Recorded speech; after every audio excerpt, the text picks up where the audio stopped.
जैसे कि आप सभी जानते हैं, सच की हमेशा जीत होती है और हमारी एक छोटी सी प्रयास आप तक बड़ी खबर पहुंचाती है। तो स्वागत करते हैं आप सभी का STS न्यूज़ चैनल पर। आगे बढ़ने से पहले आप इस वीडियो को लाइक और चैनल को सब्सक्राइब जरूर कर ले और साथ में बेल आइकन भी प्रेस कर ले। चलिए बढ़ते हैं खबरों की ओर। और आप किस राज्य शहर से न्यूज को देख रहे हैं, कमेंट में जरूर लिखिए। प्रमोद सावंत को ही गोवा का नया मुख्यमंत्री चुना गया है। बीजेपी विधायक दल की बैठक में सर्वसम्मति से फैसले के बाद केंद्रीय पर्यवेक्षक नरेंद्र सिंह तोमर ने सावंत को विधायक दल का नेता घोषित किया। मनोहर पर्रिकर के निधन के बाद प्रमोद सावंत गोवा के मुख्यमंत्री बने थे। चुनाव परिणाम आने के बाद से ही नए मुख्यमंत्री को लेकर अटकलें लगाई जा रही थी। हालांकि पार्टी ने सावंत पर ही विश्वास जताया। बीजेपी के सूत्रों का दावा है कि गोवा में बीजेपी के प्रभारी देवेंद्र फडणवीस ने प्रमोद सावंत के नाम पर पहले ही मोहर लगा दी थी। प्रमोद सावंत को विधायक दल की बैठक में नेता चुना जाना महज एक औपचारिकता थी। राष्ट्रपति रामनाथ कोविंद सोमवार को राष्ट्रपति भवन में आयोजित अलंकरण समारोह में कांग्रेस नेता गुलाम नबी आजाद समेत कई हस्तियों को साल 2022 के पद्म पुरस्कारों से सम्मानित किया। पद्म पुरस्कार 3 श्रेणियों में प्रदान किए जाते हैं, पद्म विभूषण, पद्म भूषण और पद्मश्री। आज 2 हस्तियों को पद्म विभूषण, 8 को पद्म भूषण और 54 को पद्मश्री से सम्मानित किया गया। दूसरा नागरिक अलंकरण समारोह 28 मार्च को आयोजित होने वाला है। पूर्व CDS जनरल बिपिन रावत और गीता प्रेस के दिवंगत अध्यक्ष राधेश्याम को पद्म भूषण से सम्मानित किया गया। राधेश्याम खेमका को साहित्य और शिक्षा के क्षेत्र में पद्म भूषण से सम्मानित किया गया। पेट्रोल डीजल आम आदमी की कमर तोड़कर रख दी है। अब निजी वाहन चलाना आम आदमी की बस की बात नहीं रही, इसलिए सरकार ने जनता को सस्ता परिवहन देने के लिए इसका तोड़ निकाल लिया। हाल ही में सड़क एवं परिवहन मंत्री नितिन गडकरी ने ग्रीन हाइड्रोजन चलित कार लॉन्च की है। बताया जा रहा है कि कुछ ही दिनों बाद ये कार आम आदमी के लिए मार्केट में उपलब्ध हो जाएगी। हाइड्रोजन चलित कार 1 रुपया प्रति किलोमीटर की दर आपकी गाड़ी दौड़ाएगी। इसके पीछे सरकार का उद्देश्य जनता को सस्ता परिवहन उपलब्ध कराना ही नहीं, बल्कि आमजन को प्रदूषण से मुक्ति दिलाना भी है। बताया जा रहा है कि नितिन गडकरी के पास खुद भी ग्रीन हाइड्रोजन से चलने वाली कार है, जिसकी सवारी वे कभी कभी करते हैं।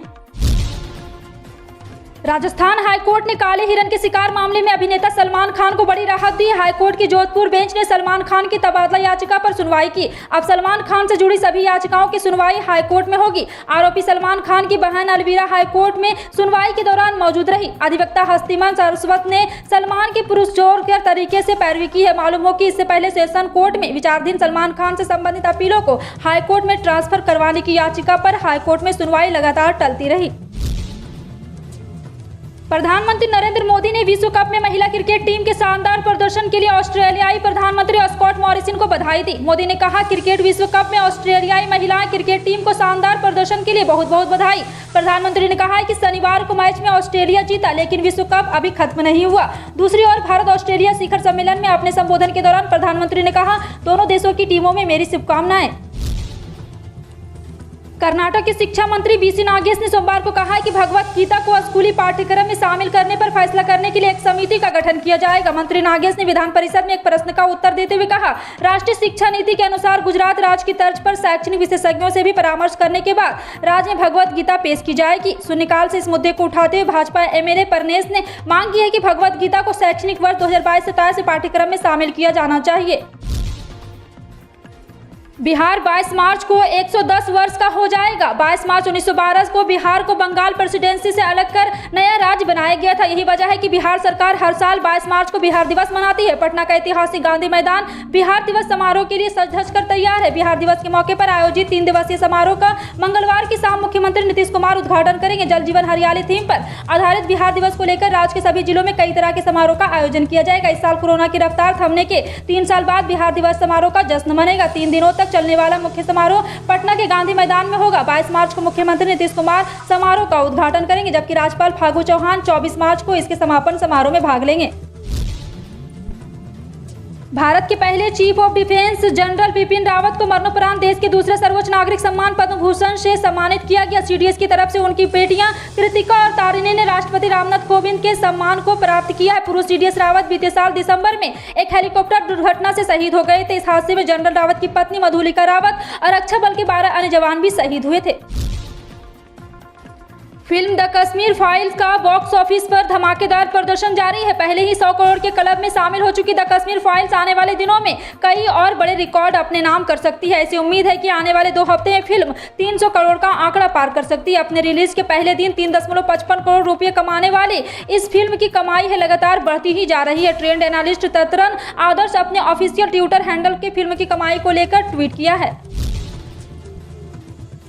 आपके पास पैन और आधार है और 31 मार्च तक यह काम नहीं किया तो लगेगा 10,000 रुपये का जुर्माना। जी हां, आपको बता दें कि आयकर विभाग की ओर से आपको पास भी पैन आधार को लिंक करने के लिए लगातार मैसेज आ रहे होंगे। ऐसे में अगर आपने अभी तक अपने पैन को आधार से नहीं जोड़ा तो आप बिल्कुल देर मत कीजिए। 31 मार्च 2022 तक अपना पैन और आधार को लिंक जरूर कर दें। आयकर विभाग ने साफ किया है कि आगे पैन को आधार से लिंक करने की तारीख को नहीं बढ़ाया जाएगा, यानी यह लिंक करने के लिए अंतिम डेडलाइन है। इसके बाद आपको भारी जुर्माना देना पड़ सकता है, 10,000 तक जुर्माना देना पड़ेगा।